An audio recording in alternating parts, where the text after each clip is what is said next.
మార్చుకోవా, నీ బ్రతుకు మార్చుకోవా.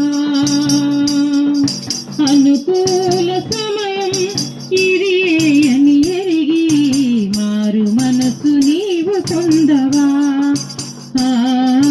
మారు మనసు నీవు పొందవా.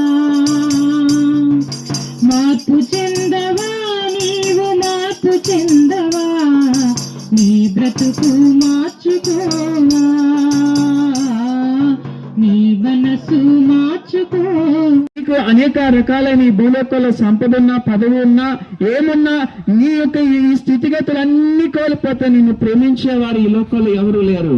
కానీ నీవు ఏ స్థితిగతుల్లో ఉన్నా, ఏ పరిస్థితుల్లో ఉన్నా, నేను ఎటువంటి జీవితాన్ని జీవిస్తున్నా, నిన్ను మట్టుకు విడవక ప్రేమించేవాడు ఈయన ఒక్కడే. ఆయన ప్రేమకు నీవు దగ్గర కావాలి అంటే ఈ రోజు నీ పాపాన్ని ఒప్పుకోవాలి. నీ పాపము ద్వారా వచ్చే జీవితమైన మరణ శిక్ష తొలగింపబడి నీ మీదకి ఆశీర్వాదం రాబోతుంది. ఆశీర్వాదం ఏమిటంటే ప్రభు అయిన యేసుక్రీస్తునందు ఆయన కృప ద్వారా నీకు నిత్య జీవం అనేది ఇస్తూ ఉన్నాడు. పాపం అనే మరణం అనే శిక్ష ద్వారా నీవు నరక శిక్షలోకి కోల్పోతూ ఉన్నావు. ఆ నరక శిక్ష నుంచి నిన్ను తప్పించి దేవుని కృపావరం ప్రభు అయిన యేసుక్రీస్తునందు నిత్య జీవం నీకు ఉంది.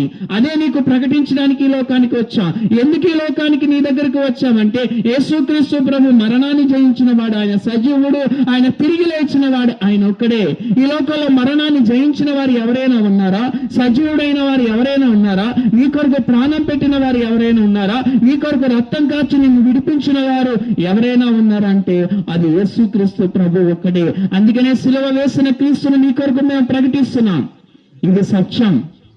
ఈ సత్య సువార్తను నీ దగ్గరకు తీసుకువచ్చున్నాం.